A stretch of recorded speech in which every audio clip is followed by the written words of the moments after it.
আসসালামু আলাইকুম রহমতুল্লাহ বারাকাত। আজ আমি এমন এক জায়গায় দাঁড়িয়ে আছি যেখানে আমার পিছনে দেখতে পাচ্ছেন পবিত্র উহুদ পাহাড়, এবং এই উহুদ পাহাড়ের অনেক মর্মান্তিক ইতিহাস আছে। এই উহুদ পাহাড়টা মূলত এমন এক রক্তক্ষয়ী যুদ্ধের সাক্ষী হয়ে আছে আমাদের ইসলামের মানবতার জন্য, যেটি আসলে না বললে নাই হয়।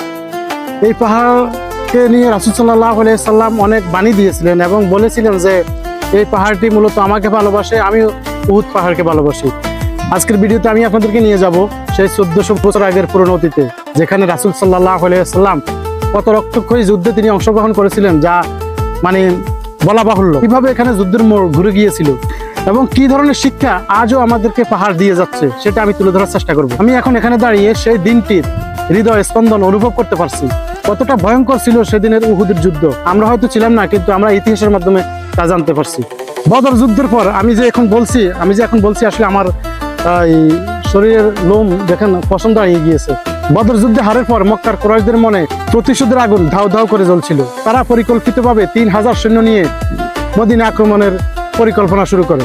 মদিনার সাহাবীরা সংখ্যা ছিলেন 1000, পরে 3000 জন হয়েও আব্দুল্লাহ ইবনে উবাই মুনাফিক তার 300 সহচর নিয়ে সরে পড়েন এবং সে রাসূল সাল্লাল্লাহু আলাইহি সাল্লামের সাথে বিশ্বাসঘাতকতা করেন। কিন্তু এই চরম বিশ্বাসঘাতকতা এবং এই চরম বিশৃঙ্খলা সৃষ্টি করার পরও রাসূল সাল্লাল্লাহু আলাইহি সাল্লাম যেভাবে যুদ্ধটিকে সংগঠিত করেছিলেন, সেটা আসলে বলার মতো কোনো ভাষা রাখে না।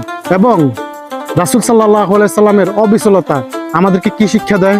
যখন এমন গুজব রটে গেল যে রাসূল সাল্লাল্লাহু আলাইহি সাল্লাম শহীদ হয়ে গেছেন, তখন সাহাবীদের মনে যে একটি রক্তপাত হয়েছিল, যেটা আসলে আমাদের বলে শেষ করা যাবে না। সেই কষ্টের কথাগুলো আজ এই পাহাড়ের নির্জনতায় দাঁড়িয়ে আসলে আমি উপলব্ধি করতে পারছি। সাহাবীরা রাসূল সাল্লাল্লাহু আলাইহি সাল্লামকে কেমন ভাবে রক্ষা করেছিলেন, তাদের জীবনটা বাজি রেখে রাসূল সাল্লাল্লাহু আলাইহি সাল্লামকে তারা রক্ষা করেছিলেন। এতই ভালোবাসতেন তারা রাসূল সাল্লাল্লাহু আলাইহি সাল্লামকে, যেটা আসলে আমরা বলে বোঝাতে পারবো না। আমরা আজকের দিনেও দেখি মানুষের সাথে বিশ্বাসঘাতকতা করে, আমরা আজকের দিনেও দেখি মানুষ বিশ্বাসের অমর্যাদা করে, তাই না? কিন্তু দেখুন, সত্যের পথে অবিচল থাকা সব সময় কল্যাণকর। রাসূল সাল্লাল্লাহু আলাইহি সাল্লামের সেই রক্তাক্ত শরীর, সেই ত্যাগ, এগুলো শুধু ইতিহাস নয়, বরং আমাদের প্রত্যেকের হৃদয়ের স্পন্দন। আপনারা যারা এই ভিডিওটি দেখছেন, মনে রাখবেন এই পাহাড়ের প্রত্যেকটা পাথরে পাথরে সেই ইতিহাসের কাহিনী আমার মনে হয় লেখা আছে, এবং প্রত্যেকটা পাথর এই রক্তক্ষয়ী যুদ্ধের সাক্ষী হয়ে আছে। বিশ্বাসঘাতকতা যারা করেছিল, তাদের সেই সময়ের লোভ আর পরিণাম আজ আমাদের জন্য বড় শিক্ষা। আমি এই ভিডিও করতে এসে আসলে অনেক বিপদের সম্মুখীন হয়েছিলাম।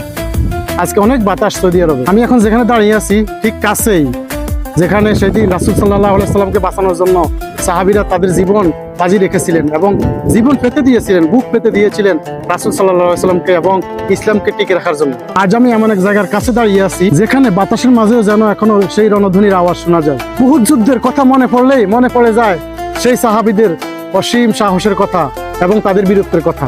একদিকে ছিল সত্যের পথে অবিচল, অন্যদিকে ছিল তাদের বুক ভরা আশা, আর অন্যদিকে ছিল প্রতিশোধের নেশায় মত্ত সেই কুরাইশদের বিশাল বাহিনী। যুদ্ধের শুরুতে মুসলিম বাহিনী ছিল অসাধারণ কৌশলী। নবীজি সাল্লাল্লাহু আলাইহি সাল্লামের বিচক্ষণতায় কুরাইশ কাফের বাহিনীদের রক্ষণাবহ ভেঙে ফেলেছিলেন। সেই লড়াইয়ে সাহাবীদের বীরত্ব ছিল দেখার মতো, বিশেষ করে যারা সেই সময় ইসলাম রক্ষার জন্য বুক পেতে দিয়েছিলেন। তাদের সেই ইমানি শক্তি ছিল পাহাড়ের চেয়ে অটল। মনে হচ্ছিল খুব দ্রুতই মুসলমানরা বিজয় ছিনিয়ে আনবে। কিন্তু ভয়াবহ যুদ্ধের মাঝখানে যা ঘটলো তা আমাদের ইতিহাসে সবচেয়ে বড় শিক্ষা দেয় আমাদেরকে। তীরন্দাজ বাহিনীর একটি গ্রুপ যখন পাহাড় থেকে নিচে নেমে এলো, তখন চারিদিক যেন নিমিষেই বদলে গেল। খালিদ বিন ওয়ালিদ, যিনি তখন ইসলাম গ্রহণ করেননি, তিনি সেই সুযোগের অপেক্ষায় ছিলেন। তিনি ঘোড়সওয়ার মানে যারা ঘোড়ার মধ্যে ছিলেন তাদেরকে নিয়ে বড় সড় আক্রমণ করে দিলেন। সেই মুহূর্তে যুদ্ধের ভয়াবহতা কঠিন পরিস্থিতিতে দাঁড়িয়ে গেল। এত ভয়াবহতা যুদ্ধের, যেটা আসলে কল্পনাতীত। আমরা এই মুহূর্তে কত সুন্দর করে খাচ্ছি যাচ্ছি, কত সুন্দর করে আমরা নামাজ পড়তেছি, কিন্তু এগুলো আসলে কোথা থেকে আসলো? ইসলামটা আসলে কোথা থেকে নিয়ে আসলো সাহাবীরা? এই যুদ্ধটা হচ্ছে আমাদের জন্য সেই শিক্ষা। আহা, চারিদিকে চিৎকার, চেঁচামেচি এবং তলোয়ারের ঝনঝনানি, আর পুরো পাহাড় হয়ে গেল ধুলোময়। পরিস্থিতি এমন এক ভয়ানক দিকে চলে গেল যে মুসলমানদের বেঁচে থাকার জন্য কোনো পথই তখন খোলা ছিল না। মুসলিম বাহিনী তখন কিছুটা বিশৃঙ্খলার মধ্যে পড়ে গেল। সবচেয়ে হৃদয়স্পর্শী কথাবার্তা ছিল যখন গুজব রটে গেল যে রাসূল সাল্লাল্লাহু আলাইহি সাল্লাম শহীদ হয়ে গেছেন। সাহাবীদের মনে তখন পাহাড় সম শোক হয়ে গেল। তারা রাসূল সাল্লাল্লাহু আলাইহি সাল্লামকে চারপাশে বেষ্টনী করে তাকে রক্ষা করলেন। আজ এই পর্যন্তই। আসলে আমার ভিডিওটা শুট করতে করতে লেট হয়ে গেছে, আমি আস্তে আস্তে এখানে লেট হয়ে গেছে, যার কারণে পুরো কাহিনীটা আপনাদেরকে শোনাতে পারলাম না। তো ইনশাল্লাহ অবশ্যই আমি আমার নেক্সট ভিডিওতে, সামনে যে ভিডিওগুলো দেবো সেই ভিডিওতে আপনাদেরকে আমি পুরো উহুদ পাহাড়ের ভিডিও করে এবং তার সাথে সবগুলো কাহিনী বলে আপনাদের সাথে প্রচার করব। আমাদের এই ভিডিওটি যদি ভালো লাগে অবশ্যই সাবস্ক্রাইব করে দিবেন। আসলে এক একটা ভিডিও বানাতে অনেক পরিশ্রম হয়, অনেক সময় লাগে, অনেক কিছু করতে হয়। শুধু ভিডিও আপনারা দেখেন যে হ্যাঁ ভিডিওটা চলতেছে না, আসলে এর পিছনে অনেক কিছু কাজ করতে হয়। তো অবশ্যই ভিডিওটা একটা সাবস্ক্রাইব করে দিবেন এবং শেয়ার করে দিবেন, ফলো করে দিবেন, লাইক, এবং আপনার যারা আশেপাশে যারা আছে তাদেরকে এই ভিডিওগুলো, আমি সচেতনমূলক ভিডিওগুলো বানাই যাতে মানুষের উপকারে আসে।